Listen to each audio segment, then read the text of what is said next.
Newton's law of gravitation. This is on page number 8.2.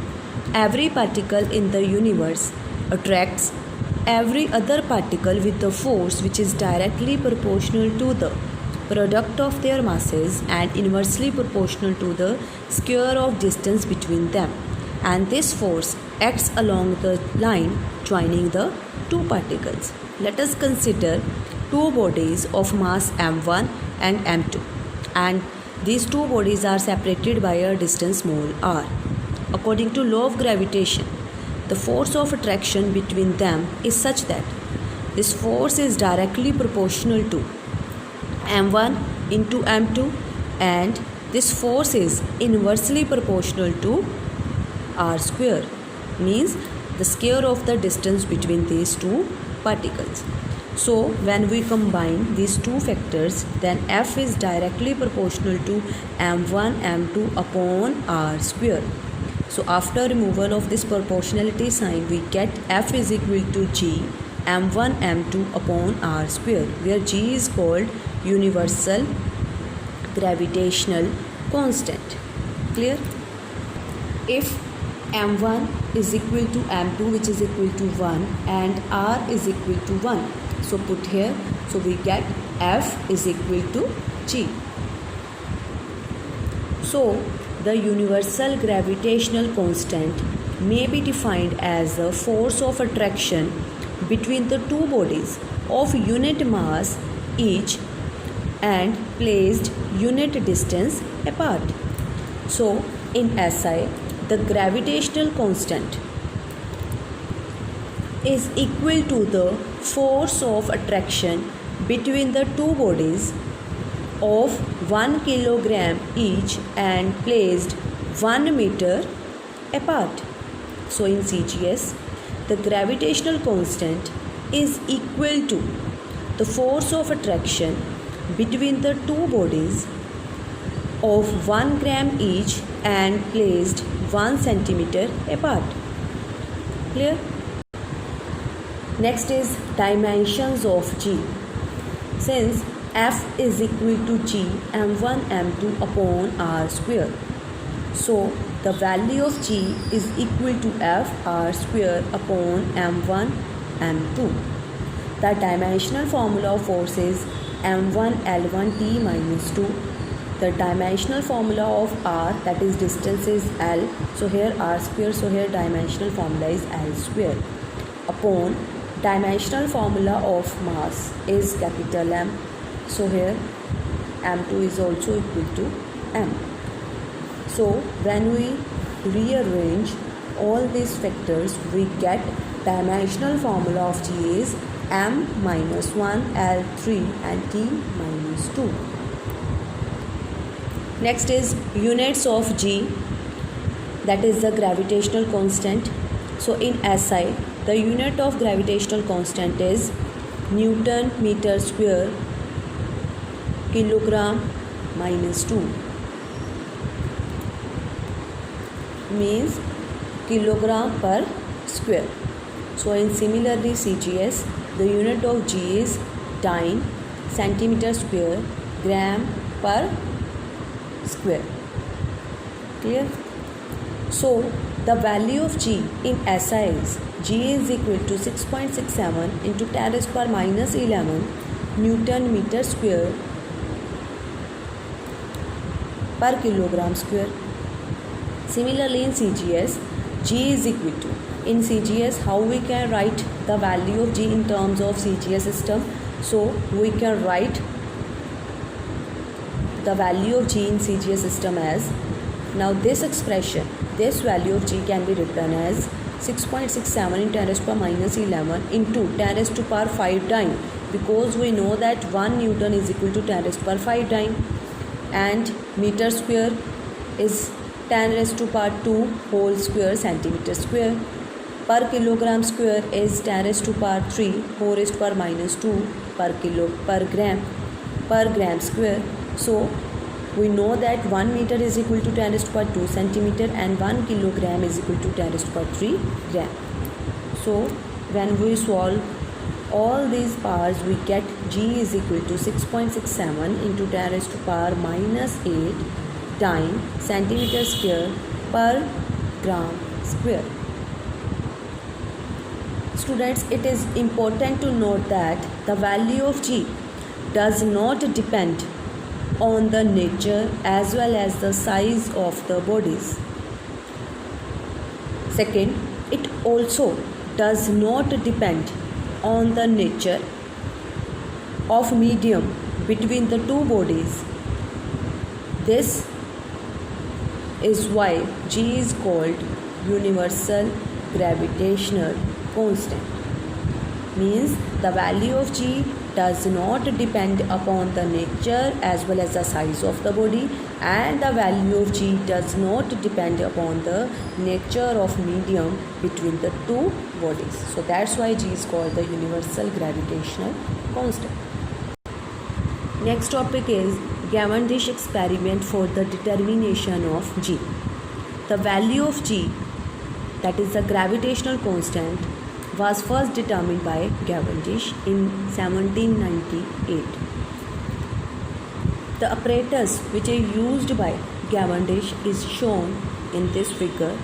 Here the two small identical spheres.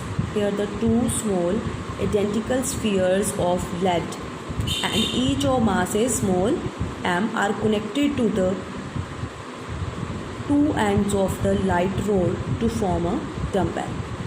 Now this rod is supported by a vertical length of quartz fiber. The two lead spheres of mass capital M. The two large lead spheres of mass capital M are placed near the end of this small masses, that is M. Clear? So, and these large spheres and two small spheres are placed in such a way that all the four spheres lies in a horizontal circle. The small sphere, that is M, whose mass is M and M, moves toward the larger lead spheres under the gravitational attraction. So F is equal to G, mass of this large sphere, that is capital M, mass of this small sphere, that is small m, upon, let us suppose the distance between this small and the large sphere is r. So force is equal to G, capital M, small m, upon r square, where r represents the distance of the large sphere and the small sphere. Clear? Now the force on the two small sphere form a couple which exerts a torque,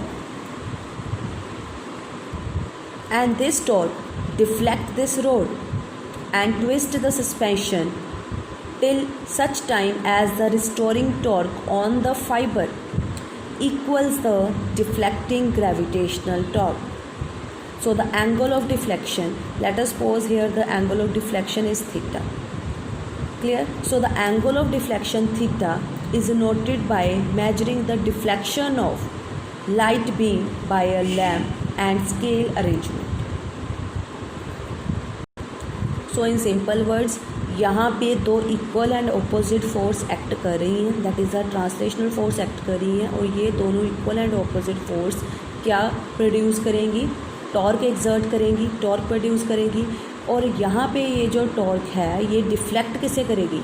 ये इधर को आएगी, ये इसे ऐसे rotate करना शुरू कर देगी। डिफ्लेक्ट किसे करेगी? इस रोड को, उस रोड को जहाँ पे दो स्मॉल लेड स्फीयर को टाई अप किया हुआ है। क्लियर?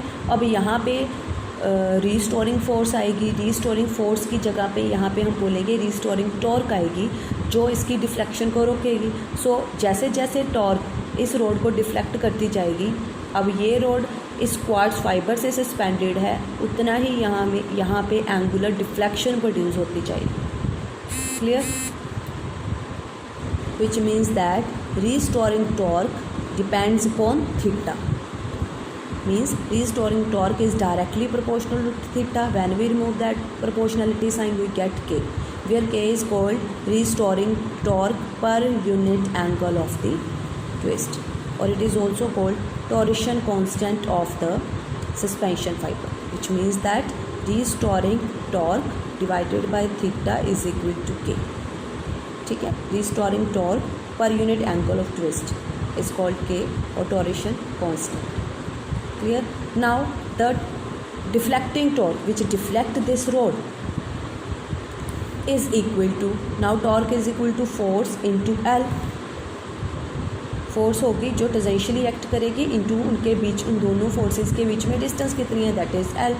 ठीक है, so which is equal to, now force की वैल्यू क्या है, G capital M small m upon R square into L. Clear?